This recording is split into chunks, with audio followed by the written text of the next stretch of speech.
Thoughtful Thursdays, and as you know, my favorite thing is to sit by my window and think about what am I going to talk about. And while I was daydreaming, I remember my mind went to this ethnographic piece that I did for a mall in Surat called VR Mall, and I was supposed to take a bunch of women shopping, understanding how they would walk around the mall.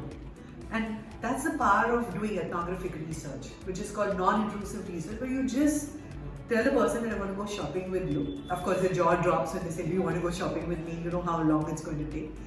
So I went with two women.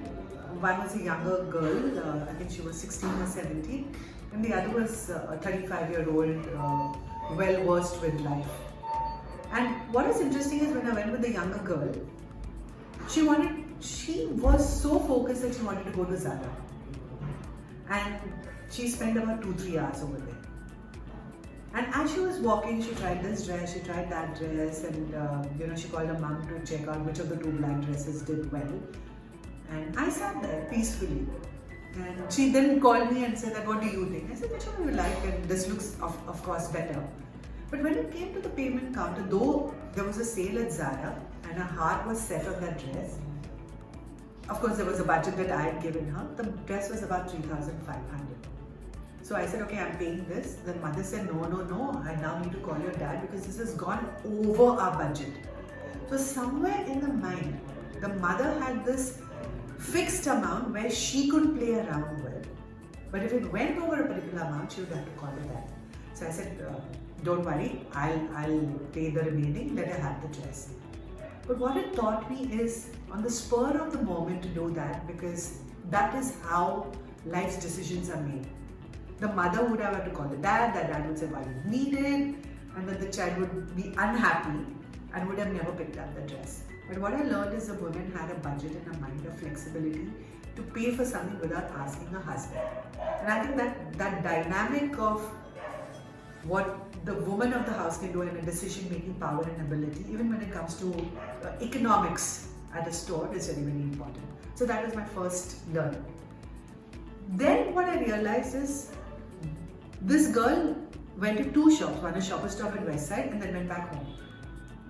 And I said, what about the other parts of the mall? She said, no, this is what I do. I come to Zara, I go to West Side and I go to Shoppers Stop. I said, okay, fine. I thought it was a one-off. I met another lady, remember I said the second lady was a little older, also travels to Bombay. She said, okay Priya, let's go shopping. Shoppers Stop, went to or Global They Say, I forget now, and Forest Essentials. And it was thap, bought this, then. I said, what about the rest of the mall? He said, no, don't visit the rest of the mall, we don't know what is there. So in their mind, they blanked out parts of the mall, and VR Mall is such a huge mall. And then I realized that there were parts where there was no lighting, it was dark, and they said, we don't know what happens over there. Or there was no communication on what brands existed. That's one of the reasons for the low footfalls, and I think this is important for us to know that how does a consumer walk in a mall, what are the places that they move around, which are the shops that they go to, which are the parts that they will never ever visit. The third thing that I noticed is that a lot of people went to VR Mall only to go to watch movies. They went to the PVR Mall, went from the back entrance, when they ate that and out. They never ever walked around the mall because they didn't find anything interesting. And when I asked them, they said lack of entertainment. And just next to VR Mall, I forget this mall, the most happening mall with nothing much. But there were people over there, as I would say, there was total dhamal going on. There was ice cream, there was a toy train. And if you know Surat, you have these laris where you have all these food stalls. So there was enough and more entertainment and shopping.